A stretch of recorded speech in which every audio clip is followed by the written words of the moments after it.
Yes, because this is pertinent to the conversation we will have.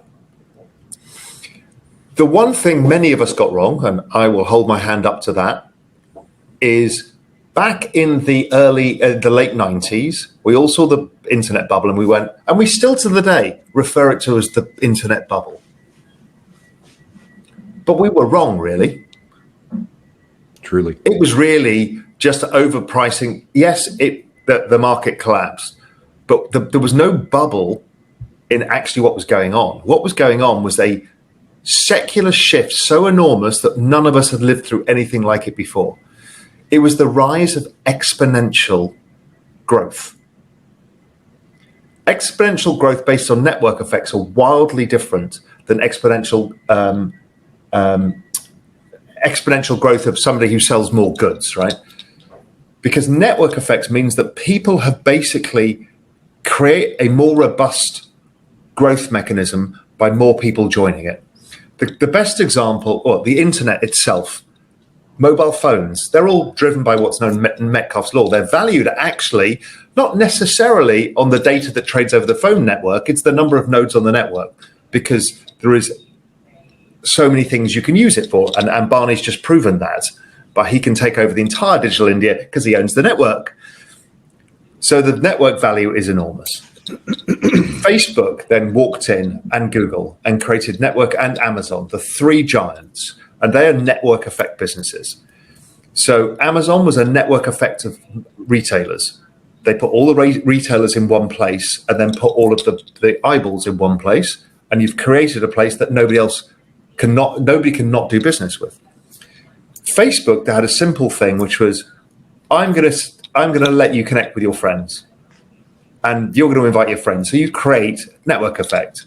And we got utility to be able to talk to our friends, and that grew into Instagram, whatever platform you choose to use, that all came out of this. Twitter, multiplying network effects. The more people on it, the more benefits. But the secret of Facebook is they owned the network and they could monetize it. So they made supernormal profits. And then, this is what Ambani is doing in India. He's creating the foundation stones for network effects everywhere, just using data really as the foundation stone. The crypto, and so this is now something we're learning to live with, because these companies don't revert to the mean. So usually a bubble, like the Volkswagen, the classic bubble in 2008, goes up, reverts back to the mean, game over. But these exponential stocks don't do that, because the network keeps growing. And what happens is they tend to revert to an exponential moving average. So over time, they're always rising. And the valuations keep rising because we're using the wrong valuation matrix. We're using like price earnings, but it's actually being priced by Metcalfe's law. So we misunderstood all of this, and this is the secular rise of technology. This has given birth, and much of this has been driven around behavioral economics. What creates great networks is behavioral incentives. So Facebook's behavioral incentive is if you get your mates on from school, you can talk to them, and then they'll remind you of the friend you didn't see and the ex-girlfriend that you have and still want to flirt with, and all of the stuff. The behavioral economics really got embedded in Silicon Valley later than most people realize. It was around, I think it was around 2013, 2014, when Zuckerberg and a whole bunch of these guys, Reid Hoffman, and a whole bunch of these guys went and met with Daniel Kahneman, the forefather of behavioral economics. And Daniel Kahneman had this closed group of people, and he basically explained to them what behavioral economics is about, how you can create behavioral incentive systems to get people to do things. And he said, you've already started with the things like the like button, but you can supercharge this by driving emotion. And we can get people to do things. The penny dropped for the whole of Silicon Valley, and everything went exponential at that point because they figured it out. Then in the midst of all of that comes this ridiculous white paper of which nobody understood, which was the Satoshi white paper. What the Satoshi white paper did was a bunch of complicated maths of which none of us can explain. And a very simple thing is, well, I want to create a network of money. And the more people that come onto the network, the more valuable the money is going to be worth. So can you imagine a network? Facebook, what we get out of Facebook is, or Instagram, or whatever you choose, is, oh, I can get a network of other people onto it. This is, oh, I'll get money. That is the most powerful incentive system ever devised. No wonder it's the best performing asset in all recorded history, up 99 million% so far. I mean, it's simply ludicrous, but we're humans, we're driven by behavior. The behavioral economics now rules the world, whether people like it or not. That's what these stimulus programs are going to become. That's how central banking is going to become. It's all going to come around the rise of behavioral economics and incentive systems. And Bitcoin is the best example I've ever seen. I think you're using the word behavioral economics instead of behavioral engineering, and I think that's a generous framing. But in reality, it is a group of network owners who have figured out how to engineer and manipulate human behavior to maximize profits. Right, and then there's maybe other. But humans have done that forever, right? It's no. The advertising industry is exactly the same. Yeah. In fact, every salesman does it. In fact, for sure, we've just supercharged it. Yeah. We've just supercharged. Technology has changed the game on it. Yeah. Because it's now, because if you think of the old model of advertising, which was very powerful, it was a push-only environment where you had limited data, so you had limited ability to understand your impact. Now, with big data and behavioral economics, you can engineer it. Yeah, you can do it in real time at a massive scale to understand, do you prefer blue or green? Will that make you buy something or not? Yeah. That's ridiculous.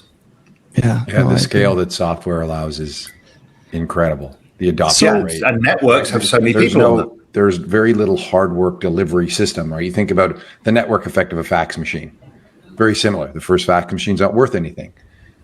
But then we've got to roll out the purchase of all this stuff. It's like hardware. It's a hardware delivery system. That's not going to function well in an exponential growth rate. Whereas downloading something like Facebook and becoming a member when that platform is there is here's another interesting. Go ahead. There's another interesting variant of this, which is Apple. So Apple created a community of people around brand. But what they did very cleverly is they massively underpriced when they walked in and created iTunes. They massively underpriced music. Why?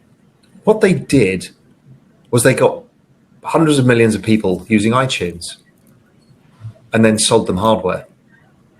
Yeah. And made a fortune out of the hardware. Then they did it again with these earsets. Genius. So they created network effects and then created a problem and provided a solution. Really, really clever. Very different model, non-advertising led, product led. Yeah, and it doesn't feel so egregious to all of us because we actually like the product. It's clever, but it's still network effects. Yeah.